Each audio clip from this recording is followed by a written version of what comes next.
as a National President of the Fraternal Order of Eagles, Philippine Eagles.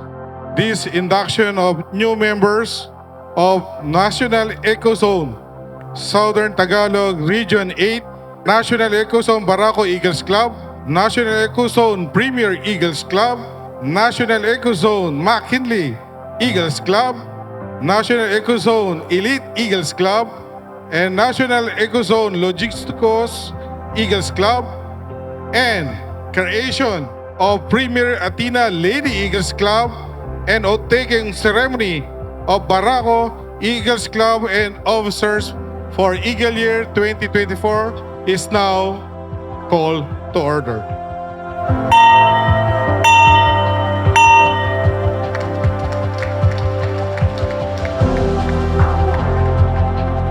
Let us all be bridges for others sa mga bagay na dapat nating magawa at maitulong sa ating kapwa.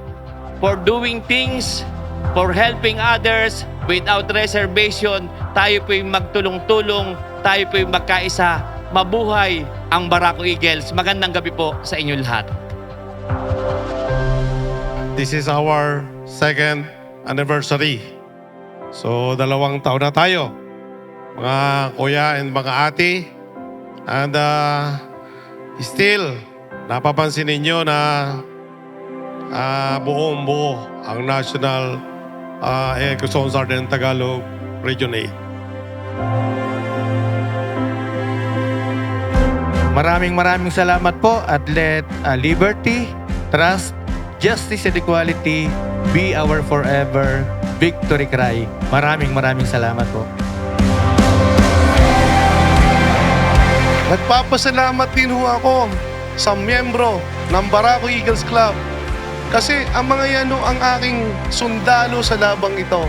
Sila ho ang nagko-contribute, sila ang gumagastos, sila ang nagkakabit kasi iba't iba ho kaming iba't ibang personalidad.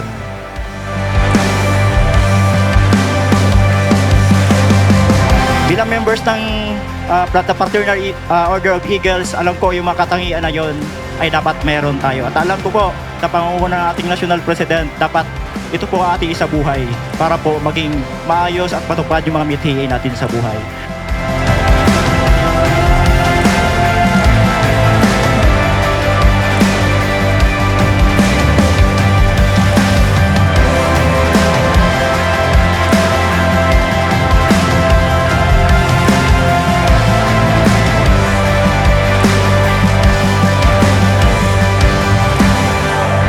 Our Kuya NP, Kuya Arnold, ang mga membro namin sa Region STR8 ay lumipat sa faction mo bilang National President. Una ay nagtiwala sa pamumuno ng regional officers, sila ang pinagtingnan. Ikaw ang National President, ay may paliwanag mo na ang pinupuntaan na aming membro ay tama at nasa sa ayos.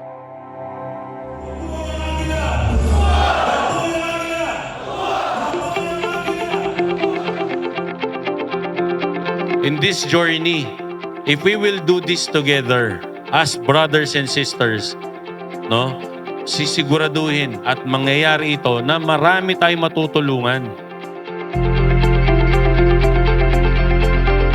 Sa pagkakataon na to, ako po'y nagpapasalamat po sa inyo sa tiwala at pagkakataong ibahagi po ang totoong legitimacy and transparency.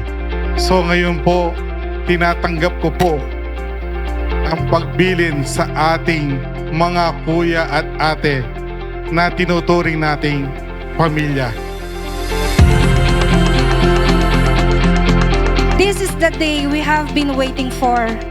With bated breath, of course. Let us shine like a diamond and let us make our region proud that they have exceptional and amazing women, Lady Eagles, and ate like us. I, having consciously subscribed to the Constitution and the Eagles Magna Carta of the Philippine Eagles, and aware of my responsibility and country, do hereby pledge to promote and defend at all times set sa Constitution and Magna Carta and their ideals to the best of my ability and within my power and capacity. So help me God. Makikita po natin dito sa bulwagang ito kung gaano kayo kasaya, kung gaano napaganda at naparami itong region nyo, STRA. Ngayong gabi at mamaya magpa-party-party tayo para sa ating second anniversary. Ngayong gabi, magsasaya tayo, pero mag-i-start tayo bukas. Mag-iisip naman tayo ng ating itutulong sa ating mga kababayan. Happy anniversary, Southern Tagalog Region 8. Let's party! Mabuhay ang Agila! Mabuhay ang Agila! Mabuhay ang Agila!